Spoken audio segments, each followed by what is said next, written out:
Hello guys, wala na tong intro guys. Mayroon tayong pink glow na pineapple guys. So, bubuksan natin kung talagang pink ba yung inside. Kasi nga, first time ko, diba?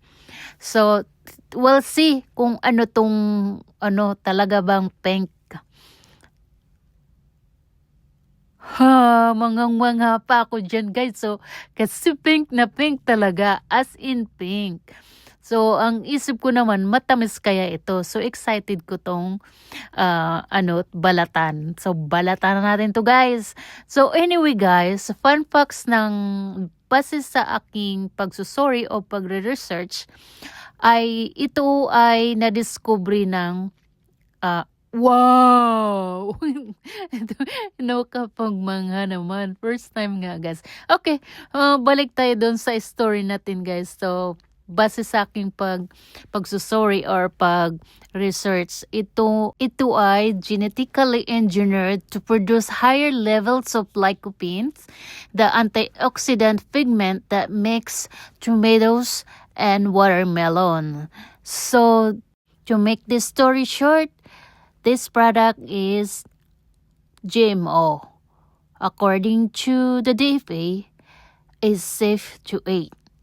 Alright? So, don't worry about it because DFA is telling us that it's safe to eat. Kung nako-curious din kayo, nakagaya ko, gustong matikman, so just buy it and try it. Ang iba naman, nagsasabi na ito ay so sweet daw. Pero sa akin, ito, hindi ito siya matamis. Wala ngang lasa eh. Siguro ito hinarbesto ng hindi pa hinog. Yung alam mo yun, yung kung hinog na hinog, siguro matamis.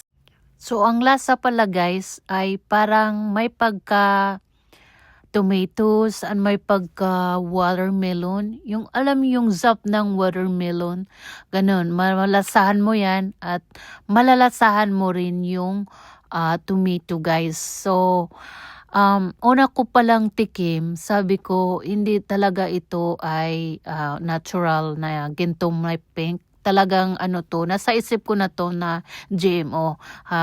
Kasi wala naman talagang pink na na tomato. Unless, pink na pineapple. So, unless tamang-tama nga yung hinala ko na ito ay GMO. So, kailang na ako napabili kasi gusto ko lang siyang matikman kung ano ang talagang lasa nito. So, ayun guys. So, kung gusto niyo lang, guys, try it na lang guys. Wala namang magagawa kasi sabi, safe na naman daw kainin. Okay? So, if you like this content, don't forget to leave the comments and subscribe. Thank you for watching. Bye-bye.